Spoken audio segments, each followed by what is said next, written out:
Okay, today I just want to take a quick look at the two kit lenses for the Nikon Z50.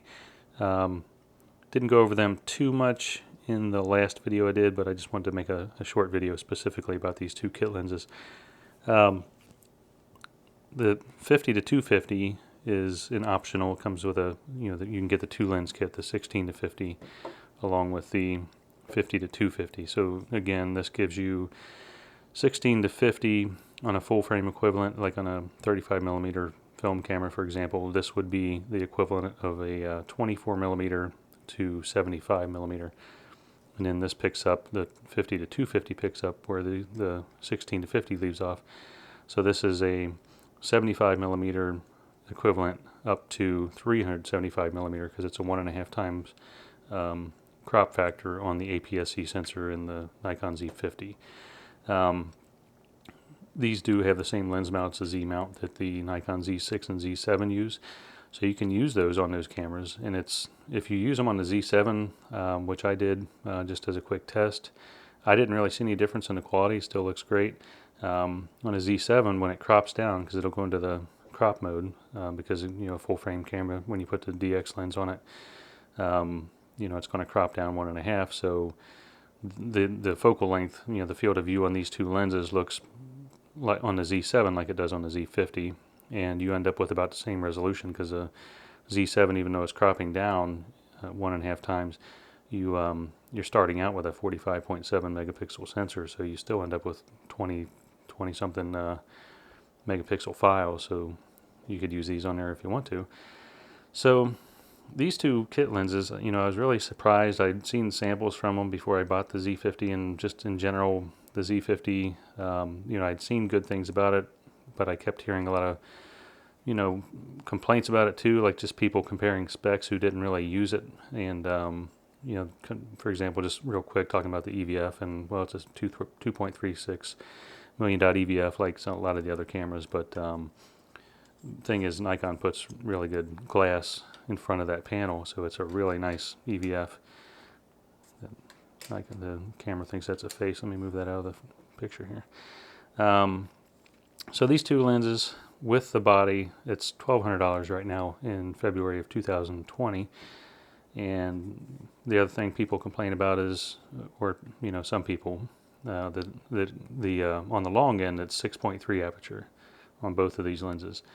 Now that may affect you if you're like working in dark locations all the time and you want a wider aperture to get more light in, and if you don't have that wider aperture, you'll have to use a higher ISO, 1600, 3200, 6400, whatever, depending on how dark it is in there. But I think for a lot of the people, the target users of this, they're probably not going to be shooting in really dark locations all the time. And for the people, again, shooting with this, that, the target audience I think Nikon has, you're probably not going to notice the noise anyway in the pictures, all the way up to 6400. They'll probably be shooting JPEGs instead of RAW files, and they're not going to be doing a lot of editing or anything, so you probably wouldn't even really notice the noise.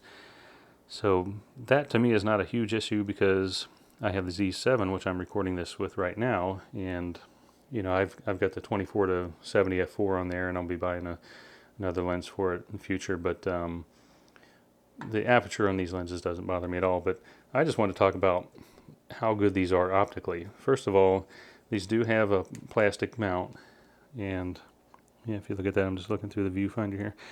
It does have a plastic mount instead of a metal mount, which I would rather have the metal mount because it just goes on more smoothly.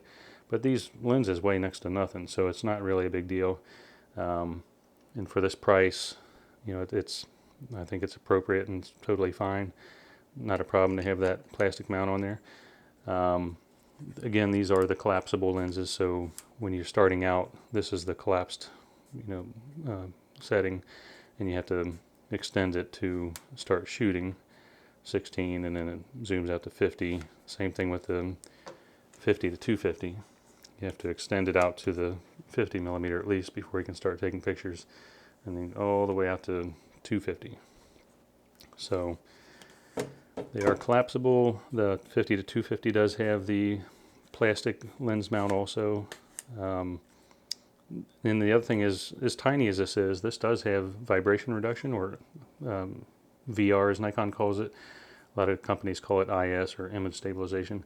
But these are stabilized lenses, both of them. And the thing that I wanted to really mention about these lenses, that if you haven't already heard it, but these lenses are really great optically. I mean, I think for the price, again, the body is what, like a little over $800, I think, if you just buy the body. And I think with the kit lens, it's just under $1,000, the 16-50 with the body.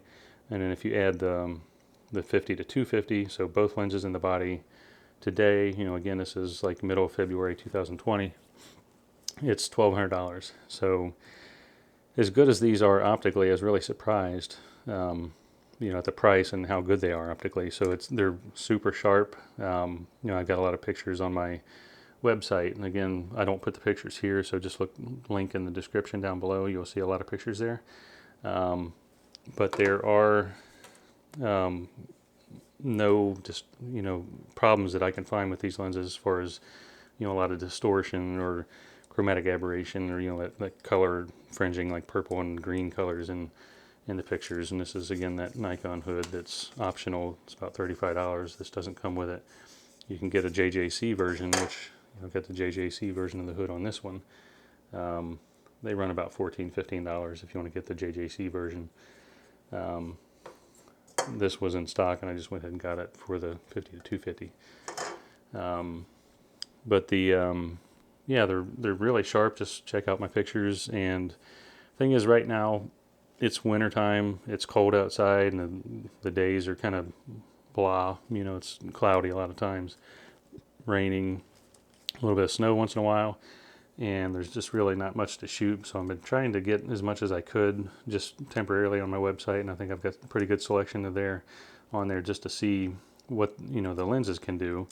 Now, once springtime comes and summer, I'm kind of excited actually to get out and play around the 50-250, especially because if you look at some of those pictures, and I've got them all tagged in the description, the title of the picture when you're going through the pictures on my website, you'll see which picture is from which lens, because they're labeled.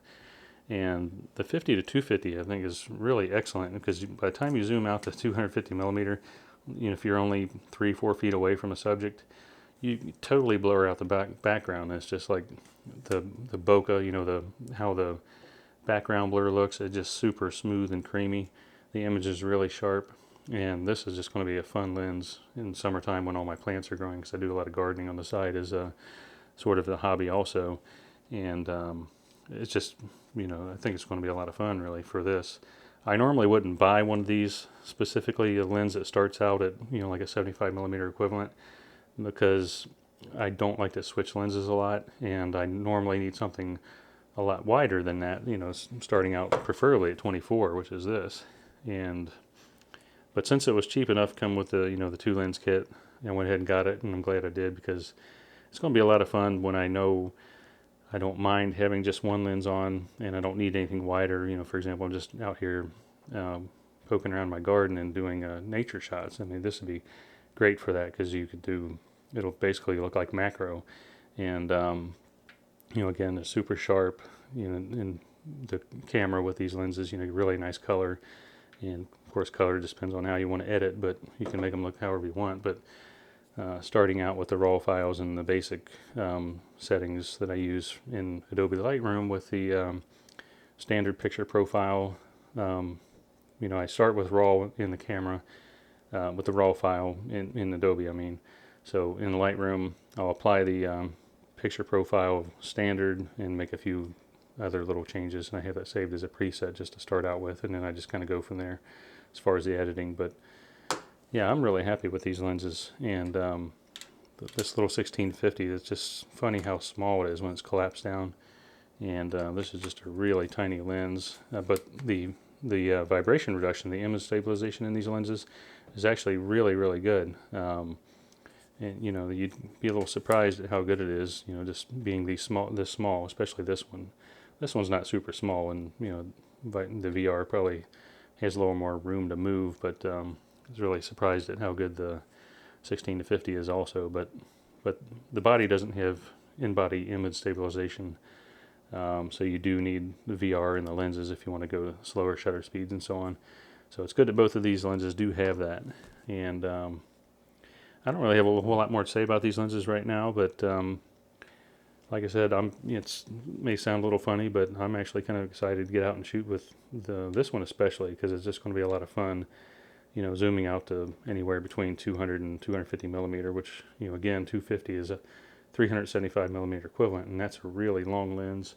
And you're a few feet away from a subject, just be fun to isolate the, you know, the subjects like that.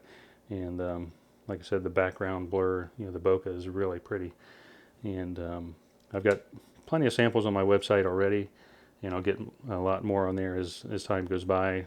Early April, I do have a trip coming up down to New Orleans, over towards out Mobile, Alabama, down past Memphis, Natchez, Mississippi. There's just kind of a, you know, a big loop down around to the, you know, some southern places and places I've never been. So I'll take this, and I'll take my Z7, of course. Z7 will be the primary, but I'll be sure to use this as much as I can also to get a lot of good pictures for the website. But all right, so that's it for this right now. Thanks for watching. I'd like to make a video about kind of how I have the settings set up on my Z50, and, you know, how I have the, you know, the My menu set up. But well, it's kind of hard to, let me check real quick if I can. Yeah, so this is my, the focus, there we go. So this is the My menu. I start with, you know, I have like the format up there and ISO settings, things like that. Yeah, I could go through all that, but we'll try to do that at a later date, you know, as far as the settings go. But I'm telling you, these kit lenses, they're a lot better than you've, maybe than you've been told or than you know. They're really surprising how good they are. And again, I think Nikon's Z mount, you know, they promised that the Z mount, which is really big, one of the biggest in the industry right now, would give them the option to, you know, open up a, you know, a lot of options for making better optically lenses optically better. And I think that's definitely true. They came through with that, even for these cheapo kit lenses. And you'd be surprised, and I was. All right, thanks for watching.